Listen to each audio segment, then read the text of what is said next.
Hello, Tim from Fair Play Now on the 31st of May 2024. So you might have noticed, at least if you're a long-term viewer of this channel, that my output has gone down in recent months. Well, pretty much from the start of the year, really. Gone are the days when I was putting videos up pretty much every day. I'm really only doing about 2, 3, maybe 4 a week now. And the reason for it, I think there's a few reasons. I'm feeling a bit burnt out, lacking energy, that kind of thing. I've been trying to analyse why that's the case. And I've really come to the conclusion that I'm getting sort of tired really of focusing on problems all the time, because that's what I do, that's what other people who do sort of similar videos do. We look at the problems, and obviously there's lots and lots of them, and tend to focus on those. And I'm not saying that we should all be ostriches and put our heads into the sand, but on the other hand, if you've been kind of problem focused for sort of 4.5 years, as I've been now, it does tend to get you down, grind you down. And, that is why I think I haven't been putting out so many videos. It's really kind of got to me now, and I think I need to have some kind of change. And I've had a bit of an epiphany, I suppose, today or over the last day or two. And I think the problem, the reason I've got this problem, this burnout, is because I'm more of a solutions person. I need to know what problems are if we're facing any, but I don't just want problems and to be focusing on problems. I want to know what the solutions to these problems are, and to then find out how we start working on those solutions. And that kind of really is what I'm all about as a person. It's why I'm an electrician. Most people who have been watching this channel for any length of time know I'm an electrician by trade, by day. But if you're newer to this channel, that's what I do. And of course, electricians, we tend to not just look for the fault and find the fault. If we're doing a bit of kind of a fault finding job, we then offer solutions and then put those solutions into place. Kind of more regular viewers to this channel will have heard me saying this kind of analogy before in the past, but I'd be a pretty poor electrician, wouldn't I? You wouldn't think very much of me if I came round to your house and said to me, oh yeah, every time I sort of put the switch for that light on up there kind of thing, it trips the breaker. And then I'd get my sort of testing kit out and sort of trace the fault, maybe to sort of one of the live conductors between the switch and the light. And I can then say, well, you've got a short in that sort of particular cable there, and that's where your fault is, and that's what you've got to get sorted out. And then you as a customer might sort of say to me, well, aren't you going to sort it out? And imagine if I just turned round and said, oh, no, I just sort of find the problem and look at the problem. It's up to you to sort out the solution. I'm off, see you later. You wouldn't think very much of me. And, one of the kind of job satisfaction things that I get from my line of work is to not only find the fault, but to put it right, run a new length of cable or whatever it is I've got to do to get things up and running again. And, I think this is why being too problem focused has been a bit of a problem for me.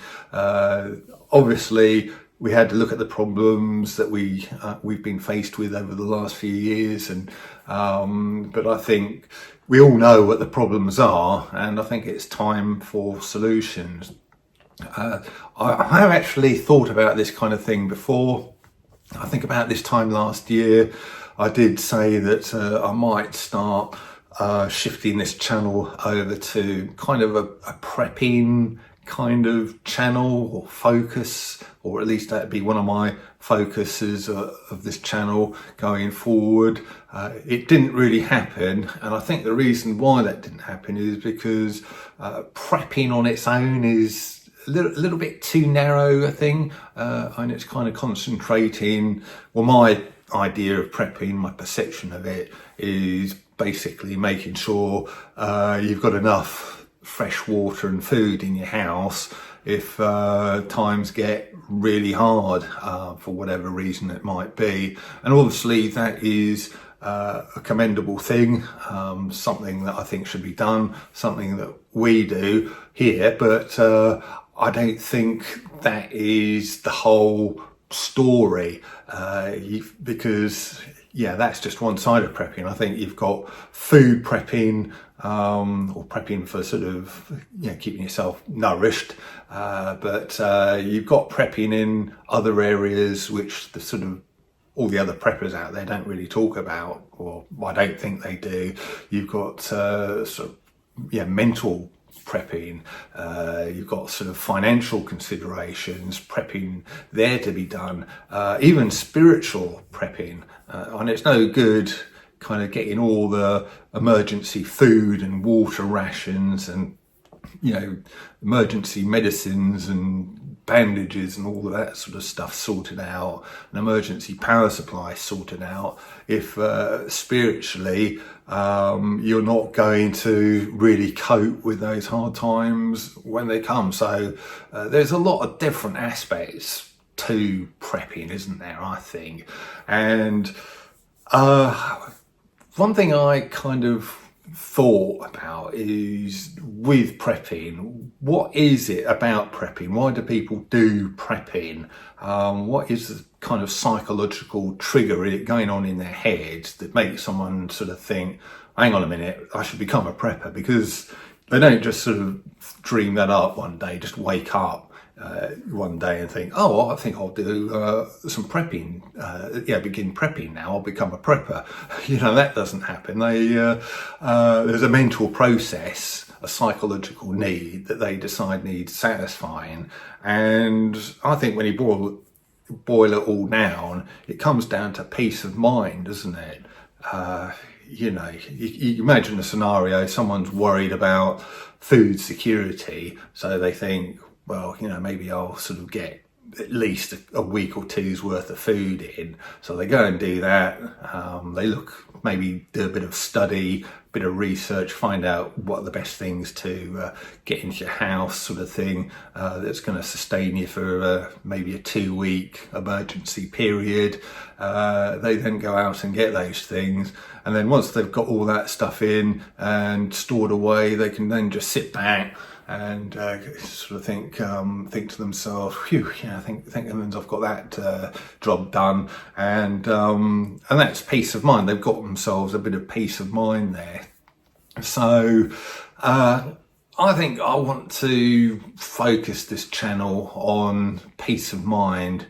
The Peace of Mind channel, not that I'm going to change the name of the channel, but it'd be good if we focused on having a bit of peace of mind, which, to be honest with you, let's face it, we've had precious little peace of mind over the last 4 or so years. We haven't had a lot of it, have we? And if I can just do a few things to get myself a little bit of extra peace of mind, maybe you as well, a little bit of extra peace of mind, that'd be good. Not saying I can sort out your life totally, and get you peace of mind in every single last little area of your life, of course. That'd be impossible for me to do for you, but it'd be hugely satisfying for me if I could just do that in some, at least one or two little ways here and there along the way. So that is, I think, if I kind of concentrate yeah, that'll be the core philosophy of this channel, peace of mind, if you like, and that's going to involve a lot of different things. I'll be looking into, the food situation, what people would consider to be normal sort of prepping, but I'll also be looking into how you can get peace of mind in various other areas, be it sort of medical things, nutritional things, maybe what supplements to look at, perhaps, the mental side of things, the financial side of things, and the spiritual side of things. But it all, imagine the peace of mind in a bubble there, and then, like a flow chart or whatever it is, the thing where there's all sort of bubbles on the diagram all around, and then you've got that be the central core thing, and then you've got spirituality up here, sustenance down here, mental prep here, financial prep up there. So this is kind of what I'd like this channel, the direction I'd like this channel to go in going forward, and I think that's going to help me with what I do, and hopefully it will help you. But do leave a comment in the comment section below what you think about this. Does that mean I'm going to just stop doing the kind of videos I'm doing now? Citizen the citizen journalist is kind of what I've liked to think of myself as. Not that I'm the best one out there, but I suppose I have been doing that, reporting on the various London marches and various events up and down the country, interviewing people, getting valuable information together. But it's all been a little bit higgledy-piggledy and a bit unfocused, I suppose. So it's just all about getting a bit of focus going on in this channel, and that's going to take the form, like I say, it's all going to centre around trying to get ourselves a little bit of extra peace of mind, and I'm going to do that by looking at solutions a lot more going forwards. And I'm still going to be doing that kind of citizen journalism. I'm going to be looking into things and trying to find things out, interviewing people who have got solutions for all these various things. And I'm going to kick that off, actually. I'm going to be talking more about this, kind of type of thing in videos in the next few days. But one thing I thought I'd leave you with is a little YouTube video that I've seen today. Now when you start watching it, it's going to give you the opposite of peace of mind, to be honest with you. It's a little bit crazy, but it's a little video by something called the People's Food and Farming Alliance. I think that's the way around it was. Anyway, the People's Food and Farm Alliance, the PFFA, and I'll leave a link to both the video and their website in the description box below. And they're talking about the very real possibility of food shortages going forward that might happen in the coming months, but then they offer solutions, and they're telling you in the video and on their website how you can mitigate this kind of threat, and what the way forward is. And that is exactly the kind of thing I want to focus on. I don't want to just be dealing with doom and gloom people. I want to put me in the picture of what might be happening, what might sort of happen in the future, but don't leave it at that. Give me some solutions as well. So I think this PFFA group of people are an absolutely ideal way of beginning my journey into this sort of new direction that I'm going into.